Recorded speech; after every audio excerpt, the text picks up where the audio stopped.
Next है बेटा हमारा न्यूटन्स लॉ ऑफ कूलिंग।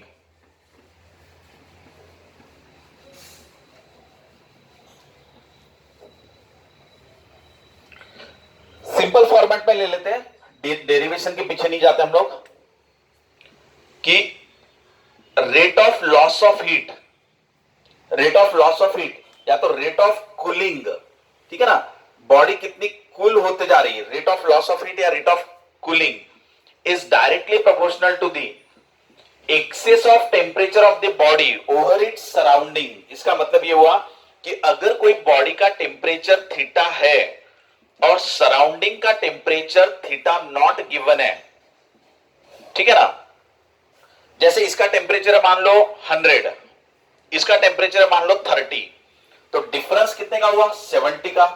अगर 70 का डिफरेंस है तो ज्यादा हीट फ्लो होगा, ये 70 का डिफरेंस है तो ज्यादा rate of flow of heat रहेगा, हीट फ्लो होने की स्पीड ज्यादा रहेगी। वही अगर मैं इसको 40 ले लू तो अब डिफरेंस कितने का आया 60 का।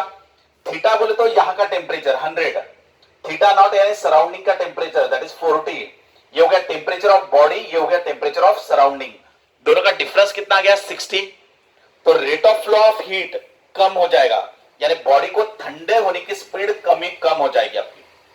अगर मैंने इसको दे दिया 60 तो टेम्परेचर ऑफ बॉडी कितना है 100, टेम्परेचर ऑफ सराउंडिंग कितना है 60, सो टेम्परेचर डिफरेंस कितने का बच रहा है 40। अब टेम्परेचर डिफरेंस कम हो गया, अगर टेम्परेचर डिफरेंस कम हो गया तो रेट ऑफ कूलिंग भी कम हो जाएगा, यानी rate of loss of heat, यानी ये बॉडी ठंडे होने की स्पीड वो भी कम हो जाएगी। ये आपका न्यूटन्स लॉ ऑफ कूलिंग है, यानी dq by dt equal to constant into theta minus theta naught, ये आपका न्यूटन्स लॉ ऑफ कूलिंग है। बेटा हीट के जगह पर mc डेल्टा टी का इस्तेमाल कर सकते हो आप, हीट के जगह पे mc डेल्टा टी का इस्तेमाल कर सकते हो। तो यहां पे mc डेल्टा टी रख दोगे और mc को नीचे भेज दोगे तो ये हो जाएगा तुम्हारा डेल्टा टी, यानी ये डेल्टा टी बोले तो temperature difference, temperature difference is represented by theta here, D theta temperature difference, तो ये यहां पे रख दो, तो ये आ जाएगा तुम्हारा D theta divided by D T equal to K divided by M C theta minus theta naught, ऐसा हो जाएगा भाई, ठीक है। अब इसको कह देना न्यू कांस्टेंट, इसको एक नया कांस्टेंट ले लेना, यानी वो हो गया तुम्हारा के डैश, तो again d theta by D T equal to is directly proportional to theta minus theta naught. बेटा ये rate of fall of temperature हो रहा है, ये rate of fall of temperature, temperature कितने से चेंज हुआ कितने समय में, rate of fall of temperature, again it is directly proportional to the excess of temperature of body, body का टेम्परेचर कितने से ज्यादा है ओवर इट्स सराउंडिंग, उसके सराउंडिंग के कंपैरिजन में, ठीक है ना। ये theta minus theta naught, theta is the temperature of body, theta naught is the temperature of the surrounding, and theta minus theta naught यानी क्या, excess of temperature of body over its surrounding, यानी उसके surrounding के comparison में body का temperature कितने से ज्यादा है उसके साथ ये प्रोपोर्शनेट रहता। यहां पे आप rate of loss of heat कह रहे हो, ये है हीट, यानी rate of loss of heat, ये कह रहे हो आप rate of fall of temperature, body का टेम्परेचर कितने से घटते जाएगा वो, और ये बॉडी कितने हीट को इमिट करते जाएगा वो, दोनों भी प्रोपोर्शनेट है सेम तरीके से, ये और ये दोनों सेम है, ठीक है बेटा। ये आपका न्यूटन्स लॉ ऑफ कूलिंग। इसमें अगर पहले बॉडी का टेम्परेचर 60 डिग्री सेल्सियस था, बाद में बॉडी का टेम्परेचर 50 डिग्री सेल्सियस हो गया, ठीक है ना, सराउंडिंग का टेम्परेचर 10 डिग्री सेल्सियस था, तो आप बॉडी का टेम्परेचर क्या लोगे, तो यहां से बॉडी का टेम्परेचर लोगे आप मीन, यानी theta equal to theta 1 plus theta 2 divided by 2 ले लेना, और वो आ जाएगा तुम्हारा 55 डिग्री सेल्सियस। तो आप यहां पे रख देना 55 डिग्री सेल्सियस और ये सराउंडिंग का टेम्परेचर 10 डिग्री सेल्सियस, इनको आप पुटअप करना, ठीक है बेटा। आपको हो सकता है रेशियो पूछ लिया जाए तो आप इसको 2 बार डिवाइड कर देना,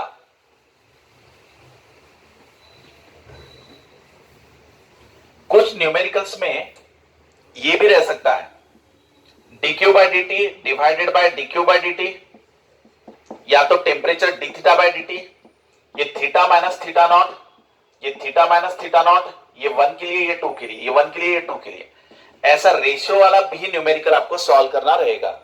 ठीक है, हीट के जगह पे टेम्परेचर भी ले सकते हो, dq by dt लो या d थीटा by dt लो।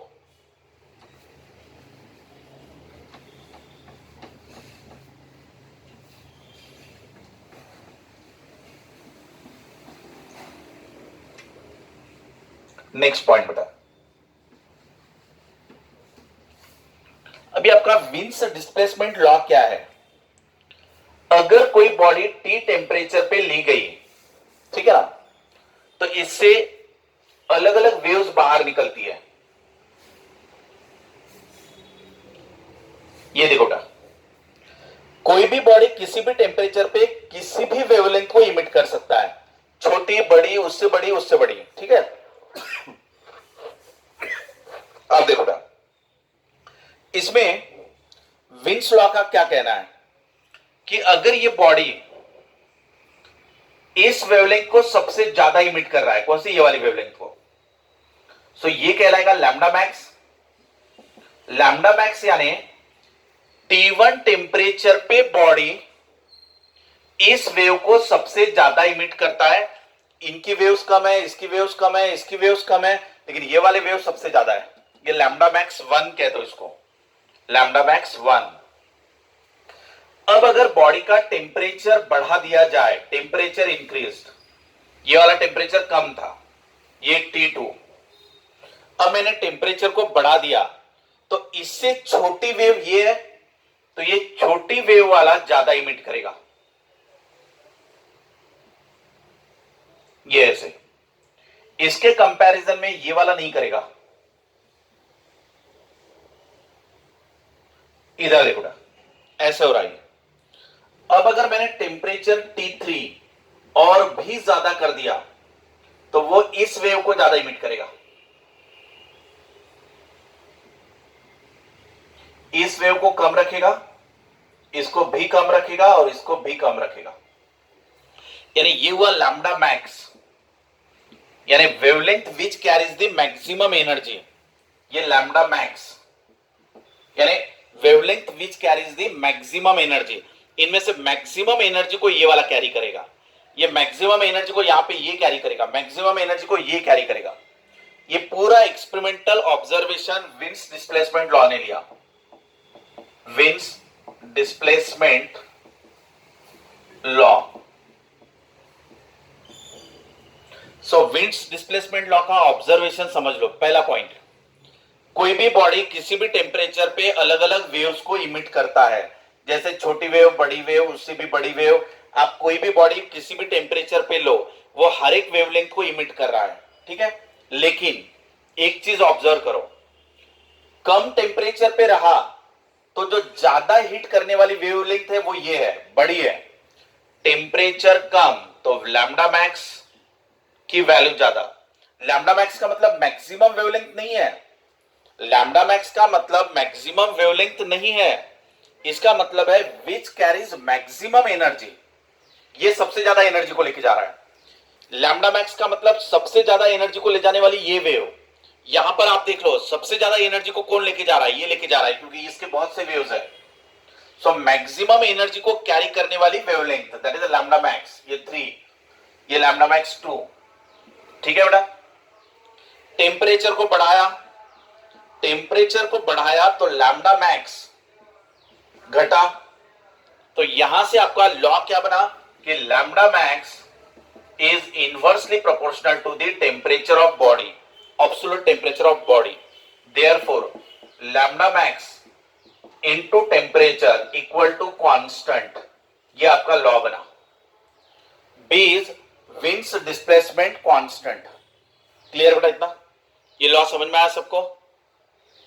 इसके बाद lambda max is inversely proportional to the temperature. B है आपका विंस डिस्प्लेसमेंट लॉ का कांस्टेंट, उसे विंस कांस्टेंट भी कहते हैं। इसकी वैल्यू, बी की वैल्यू 2.89 इंटू 10⁻³ ये उसकी वैल्यू है, ठीक है। 2.89 इंटू 10⁻³ अब बेटा इसका यूनिट बताओ। ये वेवलेंथ है, वेवलेंथ के लिए मीटर ले लेना, टेम्परेचर के लिए केल्विन ले लेना, मीटर केल्विन, ठीक है। कुछ जगह पर एंगस्ट्रॉम यूनिट का भी इस्तेमाल होगा क्योंकि वो वेवलेंथ है। मीटर केल्विन की जगह डिग्री सेल्सियस रहेगा तो उसके अकॉर्डिंग टू उसको कन्वर्ट करना रहेगा, बट एसआई में कहा तो मीटर केल्विन, बी की वैल्यू। इसका ग्राफ कैसे बनेगा? अभी हमने 3 अलग अलग बॉडीज ली थी अलग अलग टेम्परेचर पे। ये देखो ना, ये वेवलेंथ, ये एनर्जी कैरी, ठीक है। कोई भी बॉडी किसी भी टेम्परेचर पे हर एक वेवलेंथ को इमिट करता है। सो ये वेवलेंथ छोटी भी रहेगी, वेवलेंथ बड़ी भी रहेगी। वो अलग अलग एनर्जी को कैरी करता है, तो छोटी वेवलेंथ छोटी एनर्जी को कैरी कर रहा है, छोटी वेवलेंथ कम एनर्जी को कैरी कर रहा है। जैसे जैसे वेवलेंथ बढ़ते जा रही है वो ज्यादा एनर्जी को कैरी कर रहा है। एक पर्टिकुलर वेवलेंथ सबसे ज्यादा एनर्जी को कैरी करता है तो ये lambda max which carries the maximum energy. इसके बाद बड़ी वेवलेंथ कम एनर्जी को कैरी करते हैं, ये T1 टेम्परेचर हुआ। अब अगर बॉडी का टेम्परेचर बढ़ा दिया जाए तो लैम्डा मैक्स घटेगा, ये अभी हमने पढ़ा था, ये हो जाएगा लैम्डा मैक्स, ये नहीं होगा अभी। तो अगर मैं टेम्परेचर को बढ़ा दूं तो लैम्डा मैक्स अलग ही आ जाएगा, घटेगा, ये लैम्डा मैक्स 2 हो गया, ये 1 हो गया। इसके बाद ये टेम्परेचर T2 हो गया, T2 is greater than T1। अब अगर मैं इसका टेम्परेचर और भी बढ़ा दूं तो ये मैक्सिमम एनर्जी कैरी करने वाली वेव और छोटी बन जाएगी मेरी, ये पहले ही हमने पढ़ा है, डिस्कस किया है। सो अगर टेम्परेचर को और भी बढ़ा दिया जाए तो wavelength which carries the energy maximum energy वो घट जाएगा, ये वाला, ये पॉइंट है, ये वाला ये पॉइंट है। T3 is greater than T2 is greater than T1। तो बेटा ये आपका विंड्स डिस्प्लेसमेंट ग्राफ है।